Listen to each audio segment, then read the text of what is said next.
I played the Mega Dimension DLC, so you don't have to. Before buying any DLC content, I like to experience the core game first. If I have enough fun, I'll go ahead and buy the DLC, and well, I did. If you want my 100% honest review of Pokemon Legends ZA, you can watch this video after you're done here. It's some good background noise at the very least.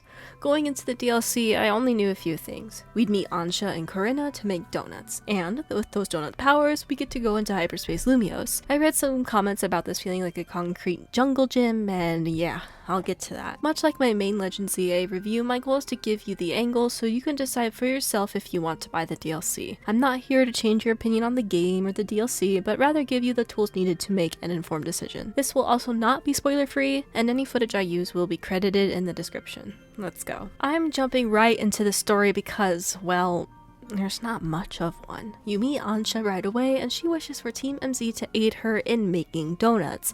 In doing so, you discover Hyperspace Lumiose, and that her donuts give Hoopa powers to open portals to get inside these hyperspace areas. Honestly, that's the main gist of the story right there. As the DLC continues, you'll learn more about Ansha and how she wants to capture Rayquaza for her mother Diantha. You discover more about Hyperspace Lumiose and how it's actually a result of the subconscious thoughts and dreams of the people living in the city. This fact does set up the finale with Darkrai quite nicely, but otherwise, there's not a whole lot going on in the story. We don't get to learn anything new about the characters we know. Corinna has a ridiculous outfit and she doesn't get much development either. She's there to help you kick some butt against some rogue mega evolved Pokemon.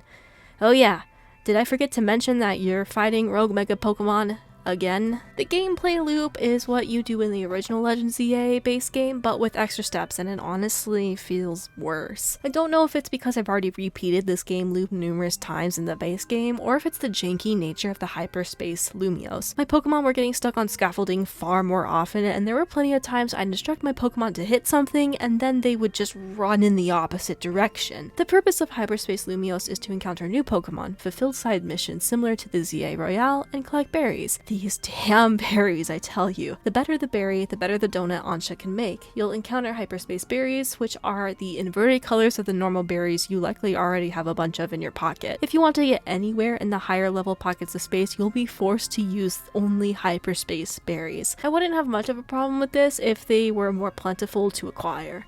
Getting berries in this game is what makes the grind in the DLC not feel good. In the beginning and middle parts of the DLC, I was making donuts with random berries as I saw fit, only to realize that I used some valuable ones that I would have to re-grind for later. Speaking of these darn donuts, let's get into that. I am so sad with how the donut system is handled. As you progress through the DLC rogue meta battles, you will get butter sticks. With each new butter you acquire, you unlock an extra berry slot so Ansha can make you better donuts. This actually reminded me a lot of the Poffin system in Generation 4 or Sinnoh when the donuts were first revealed to us. I was looking forward to making the best donuts for my Pokemon, but there's no minigame unlike Gen 4's pot stirring game. Yeah, it was a simple minigame, sure, but it was fun. Here you click a bunch of buttons, skip a cutscene, and then boom, there's your donut. There's no fun little minigame to aid Ansha in making them. This was a missed opportunity as a perfectly made donut can be extra special based on the results of your minigame. Or you can make a bunch of burnt donuts like I did in the past with Poffins because I wasn't paying attention. What makes these donuts far more complicated is that they have flavor profiles, and depending on the profile you can get different buffs. But to my knowledge, the buffs are also randomized. For example, sweet donuts are how you can get the sparkling power, which means you increase your odds of encountering a shiny Pokemon in the hyperspace zones.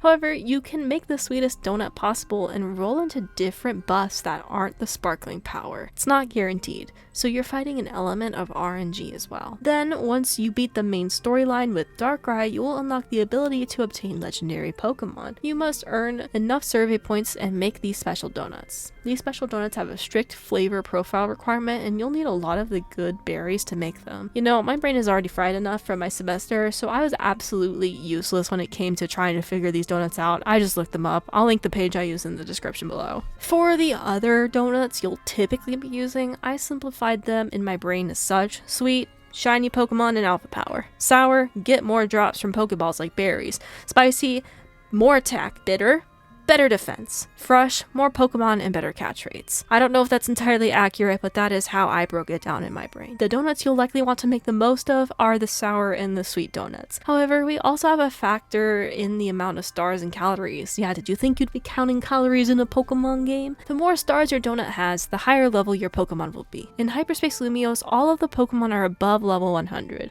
so you'll want to be properly prepared. Better quality berries will increase both the level and the stars you get. With better berries and higher stars, you'll get to spend more time in the hyperspace areas, which is crucial. As a side note, once you beat the main mission, you'll get new Rogue Mega Evolved Pokemon arenas in Hyperspace Lumiose. These are not like the main mission ones. In the main mission, should you run out of time, you can restart your progress from scratch, or you can choose to try again with the amount of damage you've already dealt. If you lose to one of the new Rogue Mega Evolved Pokemon from Hyperspace, you just lose. Your donut is lost and you get no rewards. So make sure you make a 5-star donut and try your best to determine the Pokemon inside by its silhouette. I've mentioned the hyperspace a ton, but let's actually talk about what's in it. You can encounter new Pokemon, destroy floating Pokeballs for prizes, and complete goals to further your survey taskbar. Furthering this survey bar serves as your progress to unlock new things like catching Groudon, Kyogre, Rayquaza, and other cool things. It's in your best interest to complete the 3 missions given to you so that the bonus ball drops. This bonus ball only drops when you complete these missions when you're in a hyperspace zone, and they give you lots of rewards and berries. You'll also get a crap ton of XP candy as you run around these spaces, which is nice so you can beef up new Pokemon that you find. Even though the Pokemon in Hyperspace Lumiose are 100+, once you catch them they'll be far more reasonable, like level 15. These spaces are divided not just by stars, but their size. You can find small, medium, and large hyperspace zones. I honestly prefer the small to medium ones, as it's much easier to complete my little missions and spot the golden Pokeball before the timer runs out. When you hover over a hyperspace on the map, it will tell you if there's a new Mega inside, a new side mission, and show silhouettes of some of the Pokemon you may encounter there. Of course, if that Pokemon is already registered in your Pokédex, you'll be able to clearly see what's inside. Oh, this hurts to say, but I'm disappointed in how this was handled. The hyperspace is described as the people's subconscious dreams. Why couldn't there have been drastic terrain changes? Why did it just have to be Lumiose, but grayscale? Why couldn't we have a frozen over tundra, a jungle, a fiery pit of lava? For the legendaries, we get special battle arenas for their hyperspaces, so why did it stop there? It would have been far more fun to encounter different biomes as opposed to running around on the same blocks of Lumiose without color. We only see new terrain in the main story through the Rogue Mega battles and the final one with Darkrai. I know in a city setting it's hard to justify various biomes, but in a dream subconscious world, why not have these crazy terrain? I found myself also getting motion sick by having my camera constantly moving around to make sure I found everything that I needed to before the time limit. I understand that many people won't have the same issue, but I found myself only being able to explore the spaces in short bursts. Then you add on the irritation of your Pokemon getting stuck on every single thing, and it takes away from the fun. Waiting 10 seconds for your Pokemon to wake the hell up and attack the floating Pokeball is valuable time wasted when they get stuck on things. It's time for the big question. Is the Mega Dimension DLC worth it? I'm a huge Pokemon fan and have been my entire life, but no, it's not. This isn't like Sword and Shield or Scarlet and Violet DLCs, where they introduced a bunch of new characters, Pokemon, and zones. This is the same recycled Lumiose with more side missions. The main missions have little substance in them story-wise, and it's very rinse and repeat. Get your survey points, go fight a Mega Pokemon, go to Corbeau to check in, have a hotel scene, back to the survey points you go. I hated how these characters I've really come to enjoy in the main plot were reduced to just checkpoints. Time to check in with Corbeau to learn more about the hyperspace. Time to check in with Corinna to go fight a Mega Pokemon with my rival. Time to check in with Ansha to make some more donuts. They reduced these interesting characters to just plot devices, and that just sucked. The only unique dialogue I've seen so far is when you can lie to Corbeau saying that it's actually his dream to meet the Rayquaza, not Ansha's, and he gets mad at you. That's it. I don't say this lightly, but I think this should have not cost the players anything. Typically with DLCs I'm not super fond of, I'll just shrug it off and say maybe it wasn't worth the full price, but it was still worth something, or just maybe it wasn't for me personally. No. This DLC doesn't provide enough value to be worth even $10, let alone $30.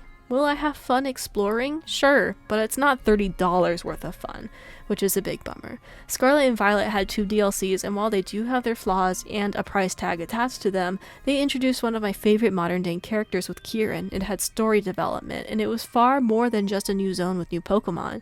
This DLC feels like the same zone with some new Pokemon here and there. The lack of care that went into this really makes me wonder if this was cut content, and I don't like that feeling. I hate to be negative in this video, especially over a franchise I really love, but yeah, you can skip the DLC.